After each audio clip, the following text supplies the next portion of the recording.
Elizabeth stood before Dyke, her eyes brimming with emotion as she struggled to convey the feelings that had been building inside her for so long.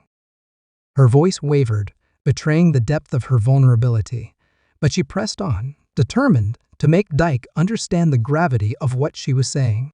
She had expected him to listen, to take her seriously, but instead, Dyke let out a soft chuckle. His amusement seemed misplaced, almost mocking, and it sent a sharp pang of hurt through Elizabeth's chest. Dyke's laughter wasn't malicious, but it was rooted in something Elizabeth couldn't understand. He found humor in how much Elizabeth reminded him of someone else, Princess Amaka. For him, the likeness was undeniable, almost uncanny, and it entertained him in a way that made him forget the seriousness of the moment. But for Elizabeth, the comparison was infuriating.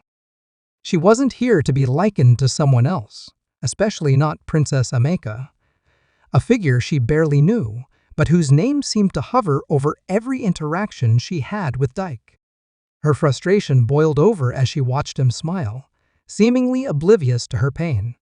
Each laugh, each carefree grin, was like a slap in the face, and Elizabeth couldn't hold back any longer. "What does Princess Amaka have to do with this?" she burst out, her voice shaking with a mix of anger and sadness. "Why is it that every time I try to talk to you, it turns into something about her? I'm not Princess Amaka, I'm Elizabeth." Her words hung in the air, heavy with the weight of everything she had been holding back for so long.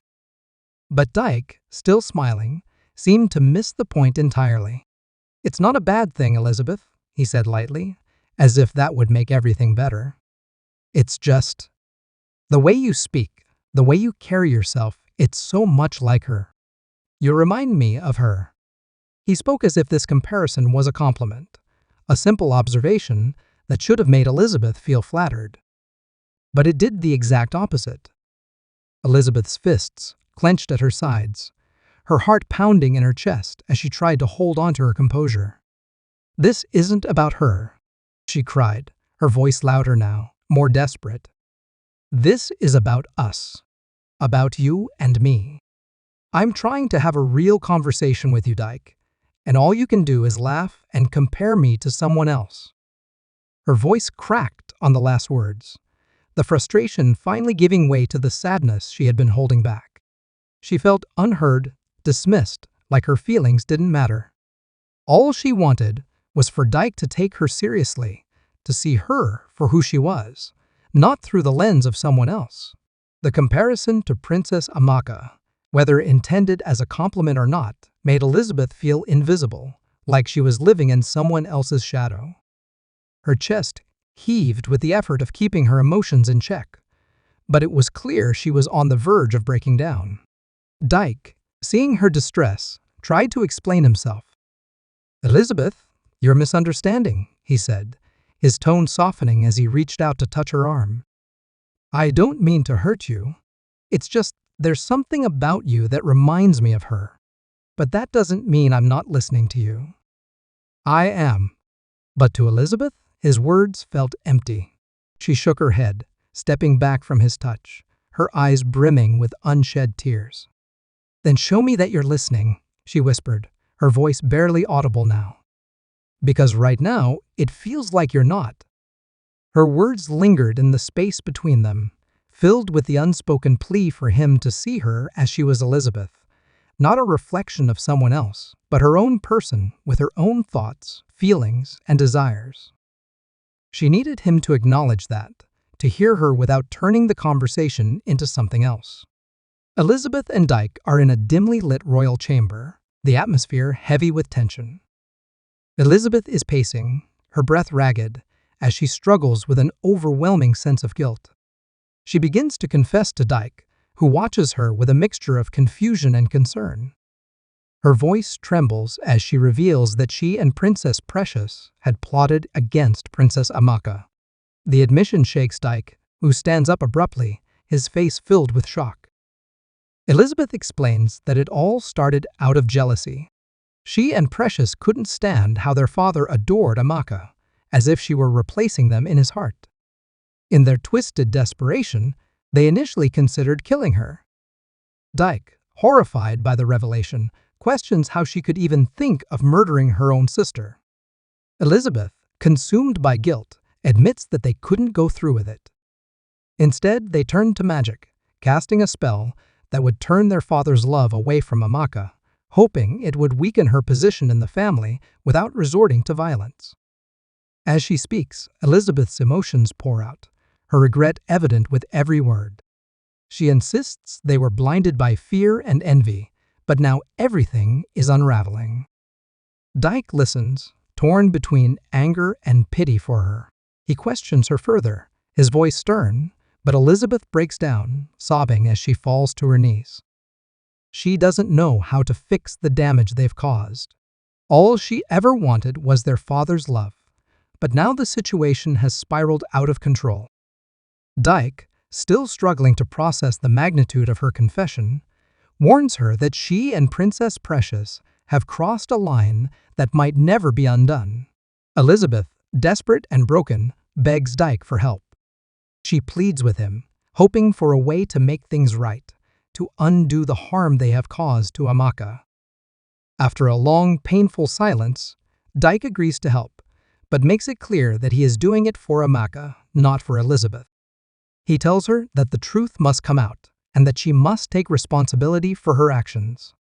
Elizabeth, overwhelmed with remorse, nods through her tears as the weight of her betrayal sinks in fully. The scene ends with a sense of foreboding, as both Elizabeth and Dyke face the consequences of the plot against Princess Amaka. Elizabeth, consumed with guilt, approaches Dyke in a state of emotional turmoil. The weight of her actions has become unbearable, and she can no longer keep the dark secret to herself. She confesses that she had been involved in a plot with Princess Precious to harm Princess Amaka, their own sister. While their initial plan had been to turn their father's love away from Amaka with a spell, Precious took it further by sacrificing 2 guards in a sinister ritual.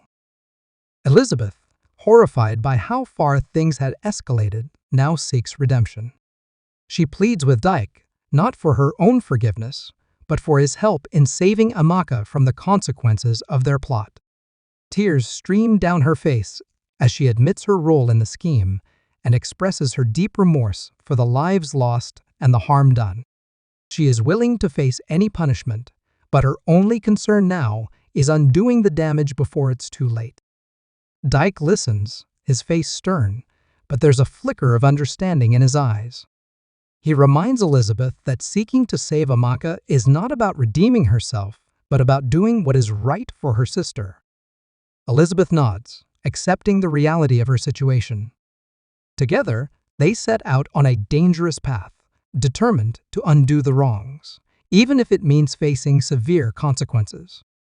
For Elizabeth, redemption may be elusive, but saving Princess Amaka is her only hope for peace. Dyke's mind races as he pieces together the truth. Princess Precious had been manipulating events from the shadows all along. It wasn't just a plot to harm Princess Amaka. Precious's true aim was far more sinister. She had carefully orchestrated situations that drove a wedge between Elizabeth and Amaka, turning the once close sisters against each other. The growing rift between them was no accident, but a calculated move to isolate Amaka and leave her vulnerable.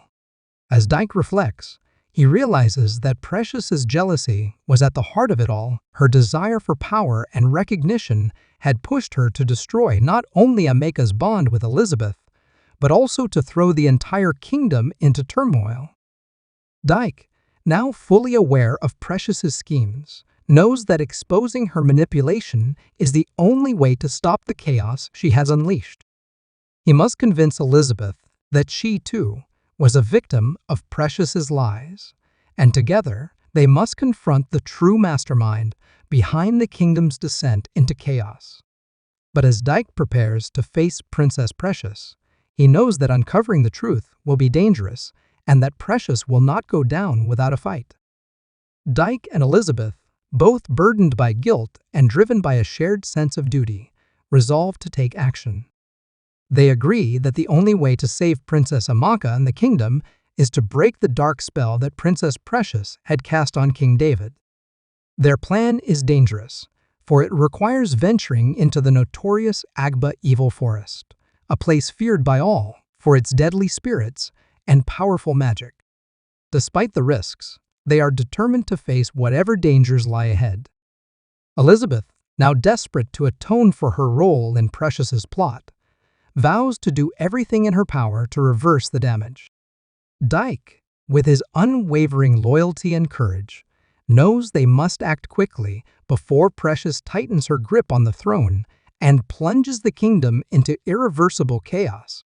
Together, they set out on a perilous journey, knowing that this could be their only chance to save both Princess Amaka and their beloved kingdom from destruction. As they prepare, they understand that the true battle lies not just in the forest, but in confronting Princess Precious and ending her reign of manipulation once and for all.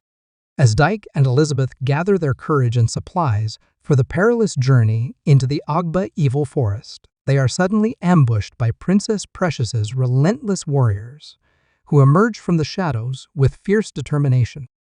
The attack is swift and chaotic, leaving Dyke and Elizabeth scrambling for safety. In a moment of quick thinking, Dyke instinctively pushes Elizabeth into a nearby well, urging her to hide from the approaching threat.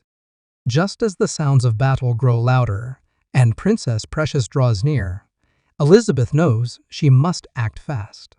With her heart racing, she focuses her energy and channels her magic, casting a powerful spell that causes both her and Dyke's attackers to vanish into thin air.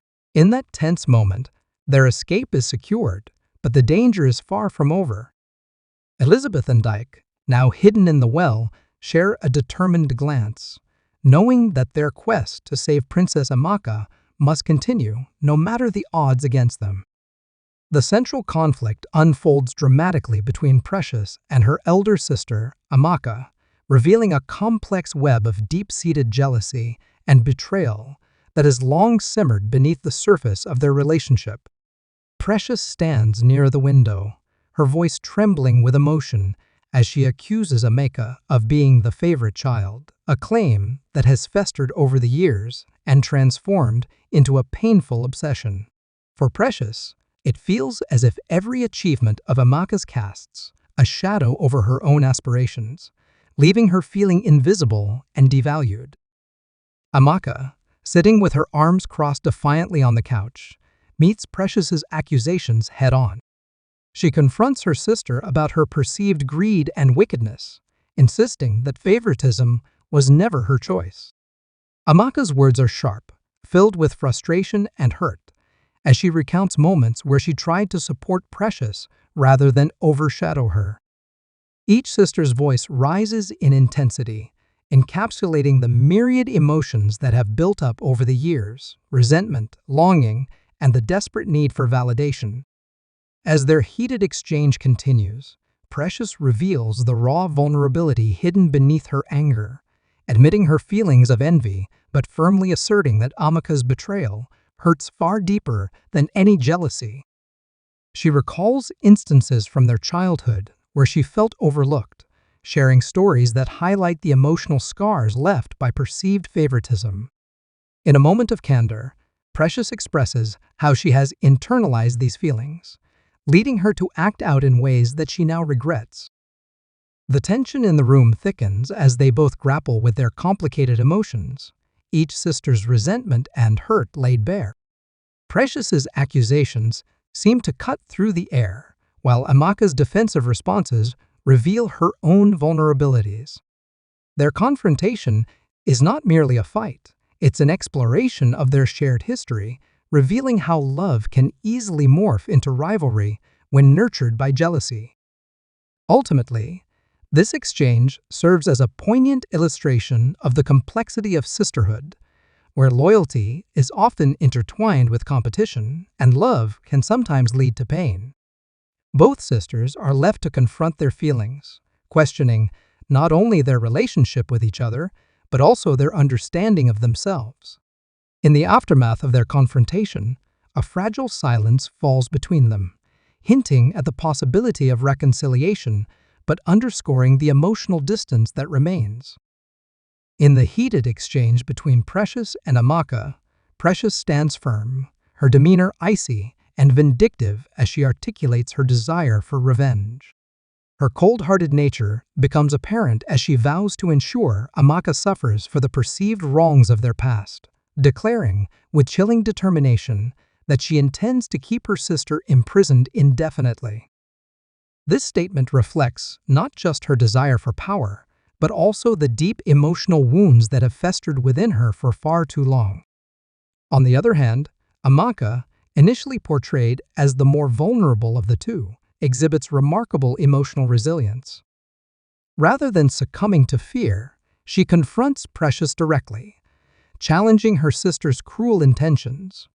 As the tension rises, Amaka draws on their family's tumultuous history to underscore the consequences of their actions, demonstrating her inner strength and the depths of her character.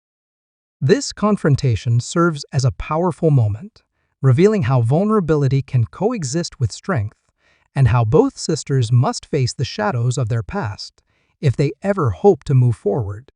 In this moment, the audience witnesses not just a clash of wills, but a profound exploration of their fractured relationship, highlighting the complexities of family dynamics and the pain of unresolved conflicts. In a tense and emotionally charged scene, Precious reveals her cold and vindictive nature as she confronts her sister Amaka.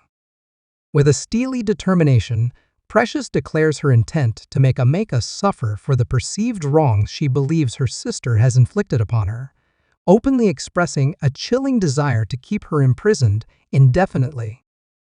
This declaration not only showcases Precious's bitterness, but also her deep-seated need for retribution, reflecting the emotional scars of their shared past. Meanwhile, Amaka initially seems like the more vulnerable character, appearing to be at the mercy of her sister's wrath. However, as the confrontation unfolds, her true strength emerges. Amaka stands her ground, confronting Precious about her cruel intentions and shedding light on the darker aspects of their family's history. In this pivotal moment, Amaka's emotional resilience shines through, highlighting her ability to face adversity head-on. This powerful exchange not only underscores the conflict between the sisters, but also reveals the complex dynamics of their relationship, illustrating how vulnerability can transform into strength when confronted with betrayal and pain.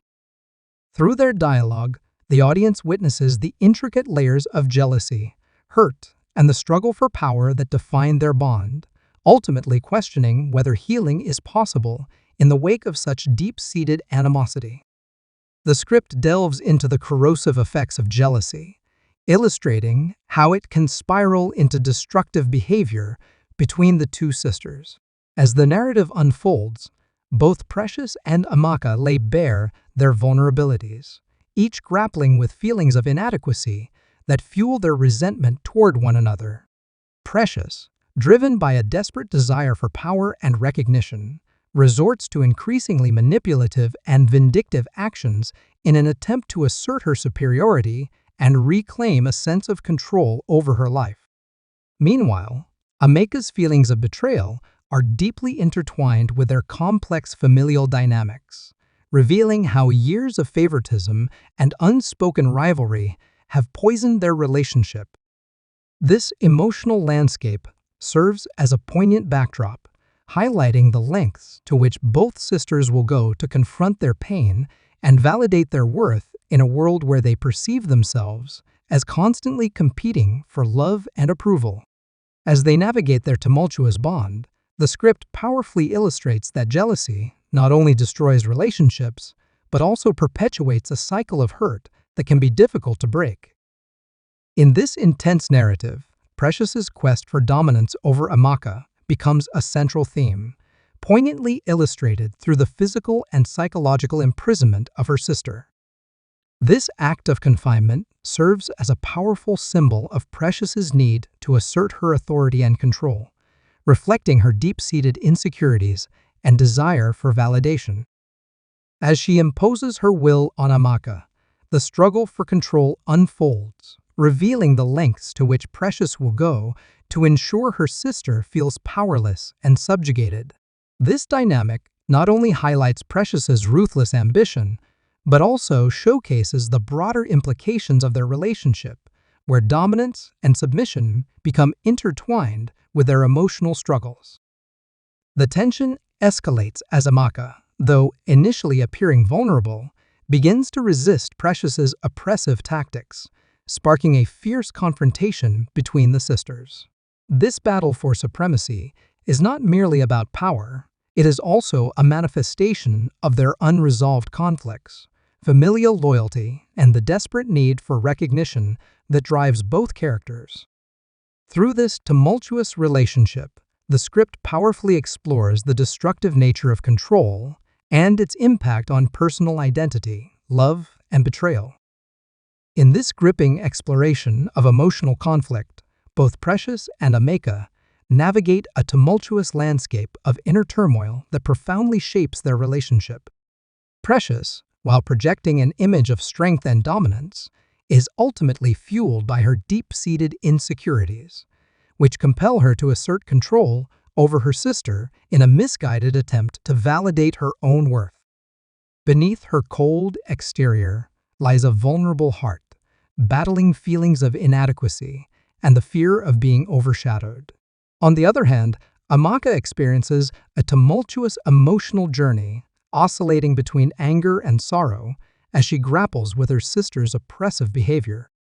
Her anger is a reaction to the betrayal she feels from someone she should be able to trust, while her sorrow stems from the recognition of the familial bond that has become tainted by jealousy and resentment.